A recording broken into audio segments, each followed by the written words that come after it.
বলতে চাই, আপনি যদি জীবনে কিছুই ভালো না লাগে, আপনার কিছুই করতে ইচ্ছে করে না, আপনার যদি কিছুই ভালো লাগে না, তাহলে একটা সলিউশন হচ্ছে আপনি প্রতিদিন মোমো খাবেন আর হচ্ছে সাথে পেঁয়াজও খাবেন। দেখবেন জীবনটা আর কোনো প্যারা নাই, জীবনটা শুধু স্থির আর স্থির। এই কথাটা কেন বলেছি জানেন? কারণ হচ্ছে ব্যাচেলর যারা থাকে তাদের মোমো বানানো আর পেঁয়াজ বানানো কিন্তু অনেক বড় একটা চ্যালেঞ্জের ব্যাপার। দেখেন ভাই, আমি কিন্তু ব্যাচেলরে থাকি, তাই আমার নেই কোনো ব্লেন্ডার, নেই কোনো রুটি মেকার। তাই তো দুইজন ফ্রেন্ড আসছে আর ওদেরকে দিয়ে কাজ করিয়ে নিচ্ছি। একজনকে দিয়েছি ডালগুলো গুঁড়া করতে আর একজনকে দিয়েছি কাটাকুটি কাজ। মূলত ওরা আসছে বিদায় আমি আজকে ওদের জন্য মোমো আর পেঁয়াজও বানাচ্ছি। যেহেতু ওদের জন্য বানাচ্ছি আর আমার হচ্ছে কোনো ব্লেন্ডার নাই, তো ওদের তো কাজ করতেই হবে, তাই না? কে কিভাবে মোমো বানায় আসলে আমি জানি না। তো আমি যেভাবে বানাই সেটা হচ্ছে আমি মাংসগুলোকে প্রথমে সিদ্ধ করে নিই, তারপর হচ্ছে ছোট ছোট করে কেটে নিয়ে আমি এই ডাল গাচ্ছি আর মানে একটা গোতকের সাহায্যে আমি এটা ব্লেন্ড করে নিই, যেহেতু আমার ব্লেন্ডার নাই। এরপর হচ্ছে মোমো বানানোর জন্য সবচেয়ে কঠিন কাজ, সেটা হচ্ছে রুটি বানানো। কারণ হচ্ছে আমার রুটি মেকার নাই, যেটাকে বাংলা ভাষায় রুটি বেলুনি বলে, ওইটা আমার নাই, তাই অনেক কষ্ট করে রুটিগুলো বানাইতে হয়। যাক, রুটি বেলুনি বাদেও কিন্তু রুটিগুলো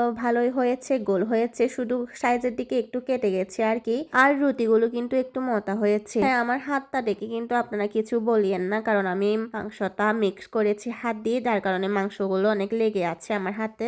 আর এই যে মোমোগুলো আমি কিভাবে বানাচ্ছি, কারণ রুটিগুলো তখন ভালো করে হচ্ছিল না, তাই আমার বিভিন্ন ডিজাইনের মোমোগুলো বানাইতে হয়েছিল।